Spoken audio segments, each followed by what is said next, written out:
eu passaria de imediato a palavra ao Dr. Alfredo Maia. Tem a palavra.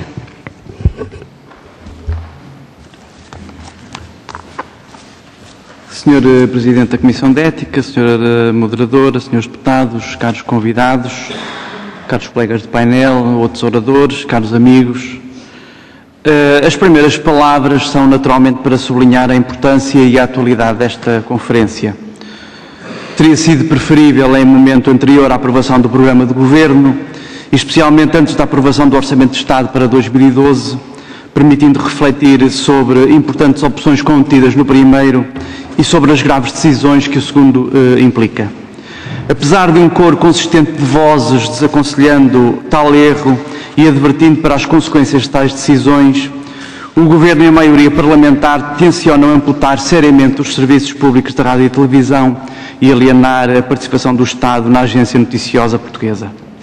É certo que tem sido invocada a legitimidade democrática decorrente da escolha dos eleitores, dentre os quais se destacariam aqueles que sufragaram especificamente o programa eleitoral do partido mais votado,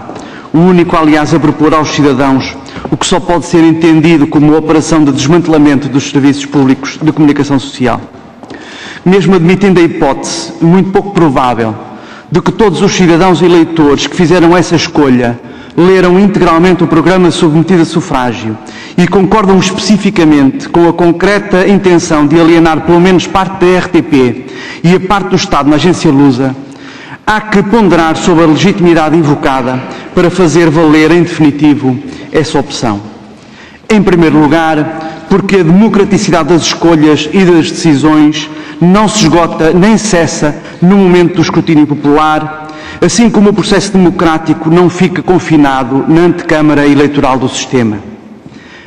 Na verdade, a democraticidade prolonga-se além do sufrágio, na instância parlamentar e no diálogo dos eleitos com os cidadãos e com as suas organizações, numa comunhão dialética indispensável às decisões democraticamente construídas e não impostas pela força da aritmética dos votos.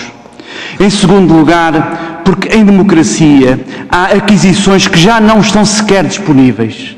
Nem o edifício democrático sobreviveria à implosão pela sua alienação ou desmantelamento, impostos por impulsos reformistas ou aceitos pela tentação do mercado ou da conjuntura, precisamente porque essas aquisições se revestem de valores perenes, estruturantes e imprescindíveis. Estas palavras poderiam ser ociosas e soariam mesmo pretensiosas se não fossem ditas, melhor, se não tivessem de ser ditas, no atual contexto, com a correlação de forças que subejamente se conhece, na previsão da manutenção do sistema de alternância das maiorias parlamentares e perante o risco de uma mudança de turno proporcionar alterações dramáticas e decisivas. Esta legítima preocupação radica fundamentalmente na fragilidade dos alicerces que suportam especialmente o serviço público de televisão, em particular as disposições da atual lei da televisão relativas às obrigações da sua concessionária, artigo 51º, à concessão do serviço público, artigo 52º, à arquitetura dos seus vários serviços de programas, artigos 53º a 56º, e ao respectivo financiamento, artigo 57º. Com efeito, revisitando pelo menos a votação na especialidade daquelas importantes disposições, compreender-se-á o quanto opções essenciais e decisivas em termos de concepção, objetivos, obrigações e condições do serviço público estão tão à mercê de variações tão pequenas na geometria parlamentar. Dito por outras palavras, abreviando caminho e encurtando razões, o que foi garantido na Lei da Televisão de 2007, com a composição parlamentar da época, pode não estar garantido numa eventual revisão da lei, se a atual maioria mantiver a lógica ideológica que então animou e continua a orientar, e se o Parlamento não for capaz de garantir um consenso sólido, amplo e duradouro sobre o serviço público. Tal como a liberdade de imprensa, mas com muito mais intensidade e profundidade, o Serviço Público de Comunicação Social, no seu sentido moderno e democrático, já não é uma mera aquisição da democracia, ou, se quisermos, do Estado Social de Direito Democrático. O Serviço Público é verdadeiramente um pilar da democracia e, nesse sentido, o Serviço Público existe por ela, por ser uma conquista democrática, e existe para ela, para a robustecer e preservar. Não a precede, pois anteriormente a ela, se existiu, não era verdadeiramente um serviço público ao serviço dos cidadãos, mas um serviço de propaganda ao serviço do poder. E mais do que proceder dela ou ser uma consequência dela, o serviço público é uma condição da sua existência, um dos seus fundamentos indissociáveis, um dos seus fundamentais e indissociáveis elementos. Numa concepção liberal ou porventura neoliberal, à sobrevivência da democracia poderia bastar a existência de uma imprensa livre, de um sistema de comunicação social liberto dos condicionalismos e dispensando a intervenção do Estado, a não ser na medida do estritamente necessário para garantir a observância de um núcleo quantum satis de deveres. Numa tal concepção, o Estado poderia estar obrigado, quando muito, a um mínimo de incumbências, ou até deveria estar mesmo arredado das atividades de comunicação social, já que a livre iniciativa privada se encarregaria de suprir as necessidades dos cidadãos e de cumprir o desígnio democrático da imprensa livre, de contribuir para a existência de uma sociedade suficientemente informada e apta a tomar decisões esclarecidas. Porém,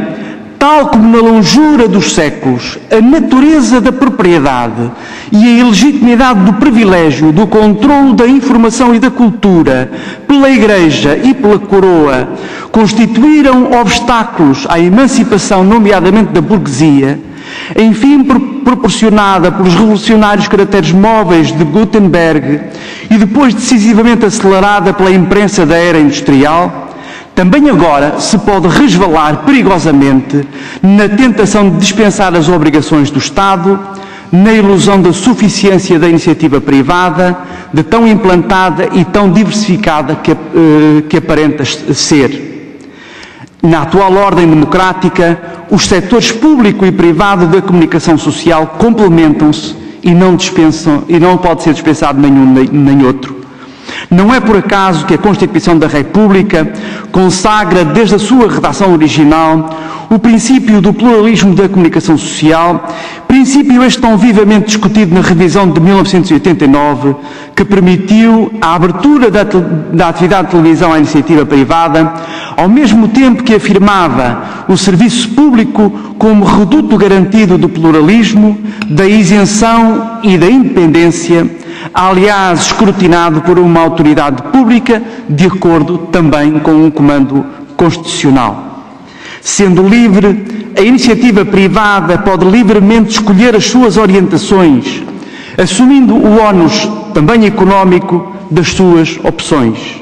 Sendo público, do Estado, isto é, de todos, o serviço público de comunicação social não pode senão ser feito para todos, respeitando a diversidade de convicções e de interesses e contribuindo justamente para esta diversidade.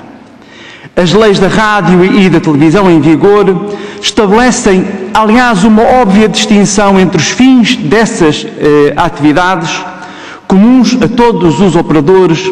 e as obrigações específicas de serviço público que responsabilizam especialmente o respectivo concessionário e não podem deixar de onerar o Estado, isto é, a coletividade, pelo inegável papel na construção, consolidação e defesa da sociedade democrática e inclusiva. Nesta conferência, importa justamente recordar, sublinhando, o essencial dessas obrigações específicas, no fundamental comuns aos dois serviços de rádio e televisão, portanto, destacando-se uma programação variada e abrangente que promova a diversidade cultural e tenha em conta os interesses das minorias, o acesso do público às criações e manifestações culturais e a sua cobertura informativa, uma informação isenta, rigorosa, plural e contextualizada dos principais acontecimentos, a produção e transmissão de programas educativos e de entretenimento com objetivos de formação para os públicos jovem e infantil, a transmissão de programas de caráter cultural, educativo e informativo, também para as comunidades imigrantes, a participação em atividades de educação para os meios de comunicação social, a emissão de programas em língua portuguesa, em géneros diversificados, o apoio à produção nacional, a emissão de programas destinados especialmente aos portugueses espalhados pelo resto do mundo e a garantia de acompanhamento das emissões por pessoas com necessidades especiais, etc., etc. Como se verifica, estas obrigações correspondem a uma necessidade de coesão nacional e territorial, mesmo também com as comunidades no exterior, e à promoção da cultura e do conhecimento, à atenção das populações mais fragilizadas, à expressão da pluralidade de opiniões e de propostas a que os operadores privados não estão obrigados e não têm, muitas vezes, condições para satisfazer, mas que o Estado tem forçosamente que garantir em todo o território onde quer que se encontrem portugueses. Por isso, esses serviços devem estar dotados de meios adequados, designadamente de distribuição, que sirvam a pluralidade das opiniões e respondam à enorme multiplicidade de necessidades, de interesses e de localizações. Do mesmo modo, também a agência Lusa, aliás frequentemente esquecida nestes debates, sociedade anónima com capitais maioritariamente públicos, mas participada também por empresas privadas, está vinculada a um conjunto de obrigações de serviço público, especialmente a cobertura dos acontecimentos relevantes no país e no estrangeiro, incluindo nas regiões e localidades onde a presença regular dos média em geral não é comportável economicamente ou não assegura o retorno legitimamente almejado pela iniciativa privada.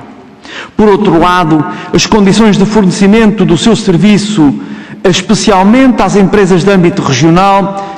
especialmente as publicações periódicas e as rádios locais, representam uma contribuição decisiva para a sua existência e desenvolvimento que não pode deixar de ser vista à luz da solidariedade e da coesão nacional a que me referi. Também a sua presença e atuação, especialmente no espaço lusófono, reveste uma importância estratégica de enorme alcance que não seria possível através de uma agência que não estivesse dotada do adequado suporte do Estado. Finalmente, algumas palavras sobre o exercício do jornalismo no Serviço Público de Comunicação Social. Verdadeiramente, não se pode dizer que haja um jornalismo específico de serviço público ou que aos seus profissionais seja exigível mais do que mandam os deveres da profissão, o seu código deontológico e a legis artis do seu ofício. Mas não podemos esquecer que sobre eles e sobre a sua conduta recai o escrutínio mais atento e mais severo dos cidadãos, por vezes a injusta suspeita de cedências a manipulações, sugestões ou ditames dos poderes e frequentemente o preconceito por o seu soldo ser pago pelos contribuintes. Assim como não podemos deixar de prevenir para os efeitos perversos da exigência de resultados comparáveis em direta competição com a performance comercial de outros operadores. Para muitos de nós, o jornalismo de serviço público há de ser a crème de la crème do jornalismo. Um modelo de referência absolutamente liberto de constrangimentos também económicos, tão livre da pressão das audiências pelas audiências como da interferência dos poderes, apto a servir a coletividade com elevados padrões de exigência, de qualidade, de rigor, de consciência ética e a contribuir para a construção e o robustecimento da democracia. Numa altura de dramática ameaça ao serviço público de comunicação social, nas suas várias expressões, esse ideal de jornalismo está de facto posto à prova, de forma muito mais intensa, arriscando-se a sussurrar, se não soubermos, e se esta casa não souber, preservá-la como património precioso e irrenunciável da própria democracia. Disse. Muito obrigada.